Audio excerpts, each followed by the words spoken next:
సుమన్ టీవీలో మీ business promotions కోసం ఈ కింది నెంబర్ను సంప్రదించగలరు.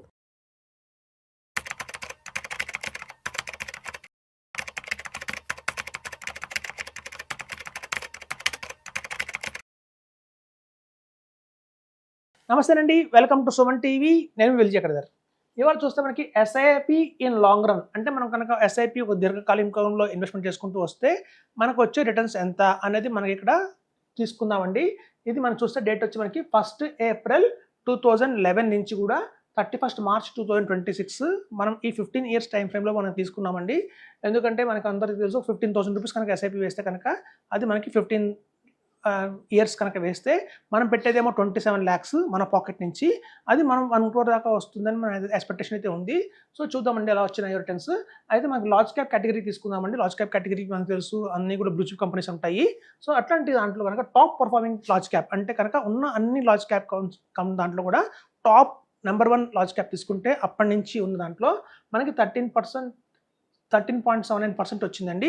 అంటే మనకు 90,04,000 అయితే మనకి గణనీయంగా రిటర్న్స్ అయితే అందించింది.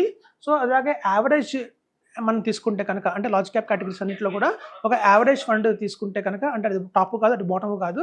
సో అలాంటివి తీసుకుంటే మనకి 11.36% అయితే మనకి ఇవ్వగలిగిందండి. మనకి కనుక కన్వర్ట్ చేస్తే కనుక మనం పెట్టిన 27 lakhsకి మనకు వచ్చింది ఎంత అంటే 71,21,026 అయితే వచ్చిందండి.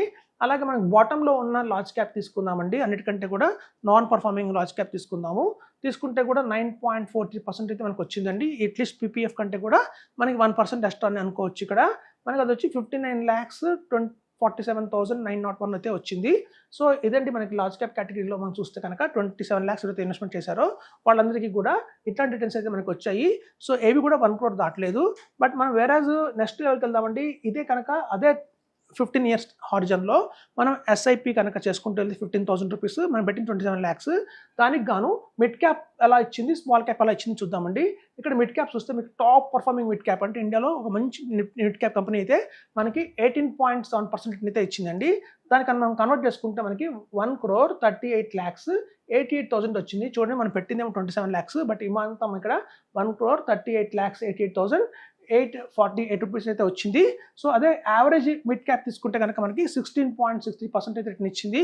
మనకు వచ్చేసి ఇది 1,17,30,000 అయితే ఉంది. ఇక్కడ బాటంలో అంటే అన్ని మిడ్ క్యాప్స్లో కనుక బాటమ్ మిడ్ క్యాప్ తీసుకుంటే కూడా మనకి 13.81% అయితే రిటర్న్ ఇచ్చిందండి. అంటే మనకి సుమారు 90,22,000 అయితే మనకి కనిపిస్తుంది. ఇక చూస్తే చూడండి ఈ 3 ఫండ్స్ తీసుకుంటే అన్ని మిడ్ క్యాప్లోనే ఇన్వెస్ట్మెంట్ చేశారు. కానీ ఎక్కువ మంది 99% మంది 95% మంది ఇన్వెస్ట్మెంట్ చేసింది ఎక్కడ అంటే ఈ ఫండ్ తీసుకున్నారండి.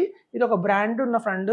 ఆ రోజుల్లో 2011లో ఏవైతే గ్లోరిష్గా ఉందో ఒక మంచి ఫండ్ అంటే అది. కానీ క్రమేపీ 15 years తర్వాత అది బాటంకి వెళ్ళిపోయింది.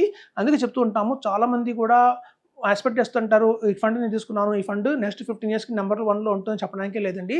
ఎందుకంటే మ్యూచువల్ ఫండ్స్లో ఎవ్రీ 3 yearsకి 4 yearsకి టాప్లో ఉన్న ఫండ్స్ బాటంకి వచ్చేస్తుంటాయి, బాటంలో ఉన్న ఫండ్స్ టాప్లోకి వెళ్ళిపోతుంటాయి. యాక్చువల్గా అని తెలుసుకు ఒక టాప్ మిడ్ క్యాప్ ఫండ్ మనకి ఇచ్చింది 1,38 lakhs అంటే ఇందులో ఇన్వెస్ట్మెంట్ చేసిన వాళ్ళు ఎంతమంది అంటే హార్డ్లీ 3% కూడా లేరు. ఈ పేరు చెప్తే కూడా ఇప్పుడు కూడా అమాంతం ఎవరు నమ్మరండి, అలాంటి ఫండ్ ఇది. సో అది మనకి ఎక్కువ మంది ఇన్వెస్ట్మెంట్ చేసింది యావరేజ్ ఫండ్లో ఇన్వెస్ట్మెంట్ చేశారు, అలాగే బాటంలో ఇన్వెస్ట్మెంట్ చేశారు. ఇక్కడ చూస్తే మీకు చూడండి ఒక బాటంకి టాప్కి మధ్యలో ఈ గ్యాప్ ఏదైతే ఉందో దగ్గర 40 lakhs 50 lakhs దాకా కూడా గ్యాప్ అయితే ఎక్కువ ఉందండి. మనకి పెట్టిన 27 lakhs అయినా ఇక్కడ పెట్టిన 27 lakhs, ఇక్కడ పెట్టిన 27 lakhs. మన ఇన్పుట్ ఒకే విధంగా ఉంది, సేమ్ ఫండ్ అమౌంట్, కానీ అవుట్పుట్ చూస్తే మాత్రం భారీగా డిఫరెన్స్ అయితే వచ్చిందండి. అలాగే మనకి స్మాల్ క్యాప్ చూద్దాం. స్మాల్ క్యాప్లో టాప్ పర్ఫార్మింగ్ ఫండ్ వచ్చి మనకి 20.79% అయితే ఇవ్వగలిగిందండి. అది చూస్తే మనకి అమాంతం 1,85,11,000 అయితే చేంజ్ వచ్చింది. అలాగే యావరేజ్ ఫండ్ అయితే తీసుకున్నామో మన స్మాల్ క్యాప్లో అది 16.55% వచ్చి మనకి 1,18 lakhs అయితే వచ్చిందండి.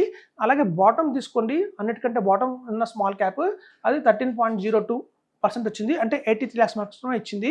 ఇక్కడ చూడండి ఇక్కడ పెట్టిన 27 lakhs, ఇక్కడ పెట్టిన 27 lakhs, కానీ రిటర్న్స్ మాత్రం అమాంతం 1 crore ఎక్స్ట్రా రిటర్న్ వచ్చిందండి. ఇక్కడ చూడండి 83 lakhs వస్తే కనుక ఇక్కడ అమాంతం 1,85 lakhs వచ్చిందంటే 1 crore ఎక్స్ట్రా రిటర్న్ వచ్చింది. కేవలం మనం తీసుకున్న డెసిషన్ వల్లే మాత్రమే. సో అందుకు చెప్తున్నాము, ఇక్కడ మ్యూచువల్ ఫండ్స్లో ఇన్వెస్ట్మెంట్ చేసాము, ఒక యాప్ ఓపెన్ చేసాము, ఎస్ఐపి వేసుకుంటున్నాము అంత మాత్రాన కోటీశ్వరులు అయితే అయిపోరు. ప్రాపర్గా తెలుసుకోవాలి, దాని పర్ఫార్మెన్స్ అప్ టు డేట్ చూసుకోవాలి. ఎవ్రీ 3 ఇయర్స్కి ఒకసారి దాన్ని చెక్ చేసుకోవాలి, మనం కరెక్ట్గానే ఉంటున్నామా లేదా. మన ఫండ్ ఏవైతే ఉందో, మనం చాలామంది ఫండ్స్ తీసుకున్నాము, కానీ ప్రతి ఒక్క ఫండ్ నాకు తెలిసి 10 సంవత్సరాల నుంచి ఇండియాలో ఉంది. లాస్ట్ 10 ఇయర్స్ హిస్టరీ తీసుకోండి ఆ ఫండ్ది, అది కన్సిస్టెన్సీగా ఉందా, అంటే టాప్లో ఉందా, బాటంలో ఉందా, కన్సిస్టెంట్గా యావరేజ్లో ఉందా అని చూసుకోండి.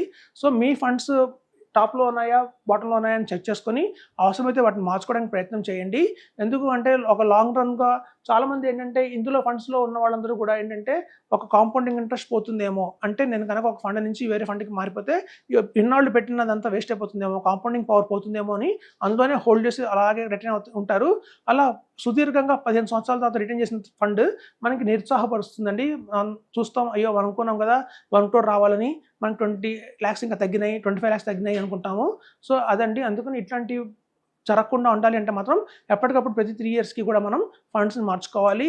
ఎప్పుడు కూడా ఒక లాంగ్ టర్మ్లో ఎస్ఐపి బుక్ చేసేసుకోకండి. 180 months అంటే 15 years అవుతుంది. మనం 180 monthsకి 240 months అంటే 20 years అవుతుంది. మీరు ఎప్పుడు కూడా లాంగ్ టర్మ్లో మనం ఎప్పుడు మార్కెట్ని గెస్ట్ చేయలేము, ఒక ఫండ్ని గెస్ట్ చేయలేము.